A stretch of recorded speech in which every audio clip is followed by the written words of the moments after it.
আগামী ডিসেম্বর কিংবা জানুয়ারি নাগাদ বাংলাদেশের নির্বাচন অনুষ্ঠিত হবে। আমার তরফ থেকে, আপনাদের তরফ থেকে ইউনূস সাহেবকে একটি ধন্যবাদ।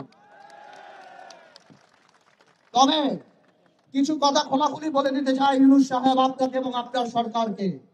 ইদানিংকালে আমরা দেখতে পাচ্ছি আপনার কিছু উপদেষ্টাদের কিছু কথাবার্তায় যে তারা আমাদের প্রতি এমন বিরূপ প্রতিক্রিয়া দেয়, এমন ভাবে কথা বলে, এমনকি মনে হয় যে এই আন্দোলন শুধুমাত্র তাদেরই আন্দোলন। আমার ভাইয়েরা, তোমরা আমার যে বয়সে ছোট, আমি তুমি করেই বলি, সরকার নামানো আর সরকার চালানো এক কথা না।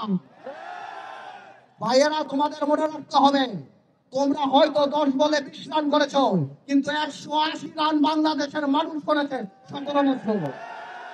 তোমাদের এই অশ্রদ্ধা, তোমাদের এই কথা বলার ধরন দেখে আমাদের মনে হয় যে তোমাদের মধ্যে ইচ্ছা, আশা, আকাঙ্ক্ষা জেগেছে যে তোমরা নির্বাচনে করে এই সরকারে থাকবা। আমার কোনো অসুবিধা নাই, তোমরা দল করো, তোমরা নির্বাচন করো, কিন্তু কোন দলকে ক্ষমতায় আনার জন্য নির্বাচনকে কোনোভাবে বিলম্বিত করা যাবে না।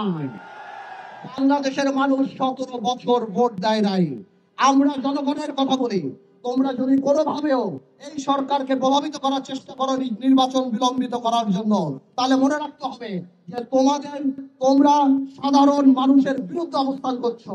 আর সাধারণ মানুষের বিরুদ্ধে অবস্থান করলে আমার ভাইয়ের একটা কথা পরিষ্কার, শেখ হাসিনা বা আওয়ামী লীগ সরকারের কিন্তু 17 বছরে মাথা খারাপ হয়ে গেছে। তোমাদের মাথা খারাপ হতে 17 মিনিট সময় লাগবে না ভাই।